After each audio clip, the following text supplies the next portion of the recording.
Les Arabes de la province de Damanhur, qui connaissaient bien la situation des troupes à Alexandrie, en profiteront pour recommencer leur course. J'ai parti avec 30 hommes, des escortes et 2 petits canons pris à Malte, que le général Marmont eut la bonté de me confier pour augmenter mes moyens de défense. Mais je fus obligé, suivant l'usage de prendre sur ma protection une longue caravane de paysans, des femmes et des enfants qui profiteront de mon départ pour retourner à Damenor et à remanier.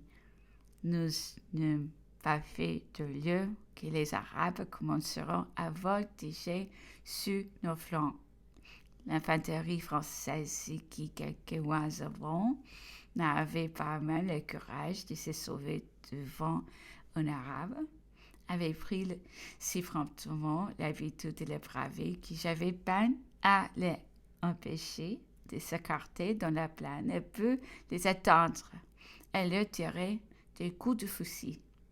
Des autres arabes feront de monter et pour les faire disparaître, il me suffit de tirer du coup de canon. À mon arrivée au Caire, je n'y trouvais plus le général en chef. Il en fait partie du jeu auparavant, et il m'avait laissé l'ordre de parcourir le Caire dans tous les sens avec la garde et la police pour savoir si tout y était tranquille. C'était alors un grec nommé Barthélemy. Il était accompagné de ses gardes du bureau et de ses valets. Nous marchions gravement au pas et la vue du cadi faisait disparaître, suivant l'usage, tous les petits marchands des rues et tous ceux de la population qui pouvaient avoir quelque chose à se reprocher dans la rue du Petit Tuard. Il s'arrêta devant un café et ses bâtonniers qui les précédaient amèneront au pied de son cheval avec violence une âme qui lui fit quelques questions. Le malheureux lui répondit dans un grand trouble. Après ce moment de réflexion, le cadi se contenta de faire lentement de sa main droite un mouvement horizontal et nous continuons gravement notre promenade. Ces gestes du cadi m'avaient paru singuliers. À 30 pas, j'ai tourné la tête et voyant un groupe de personnes rassembler devant le café, j'ai piqué des deux. Et j'aperçus avec horreur un cadavre et le bureau mettant tranquillement une tête humaine dans son sac.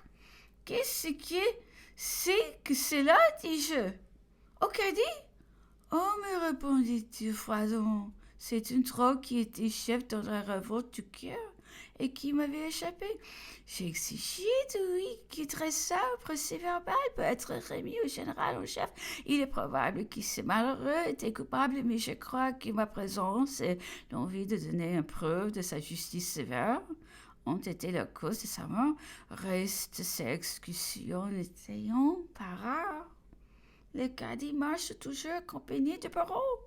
La plus légère contravention aux lois de police est punie de coups de bâton sur le plan des pieds et les femmes même ne sont pas exemptes de ce châtiment. Chapitre 19. Avant d'entrer en Syrie, il me paraît convenable de faire connaître les motifs de cette expédition. Il était indispensable d'assurer la conquête de l'Égypte par celle de Syrie et surtout par la possession des places maritimes. Les deux pays ont besoin de se secourir sous les rapports de production comme sous les rapports politiques. L'Égypte n'a point de bois. Une partie de la Syrie en est couverte. Les échanges s'étendant même à beaucoup d'autres productions, les déserts sales les séparent et la nécessité d'établir une ou fort de l'entrée du désert est indispensable pour la position de l'Égypte. À ces considérations générales et tous les temps, il faut ajouter les circonstances particulières que la politique venait d'établir. En déclarant la guerre à la France, le sultan devait jeter contre nous tous les peuples. armée de la Syrie. La pacha qui commandait dans sa province trouvait ses avantages de devenir notre ennemi. Il se réconciliait avec la porte en lui rendant service.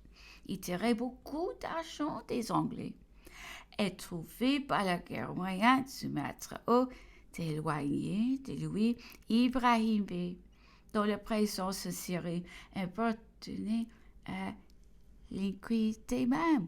De son côté, le général Bonaparte voulait ôter aux Anglais les moyens de communication et de débarquement sur une étendue de 80 lieues de côté.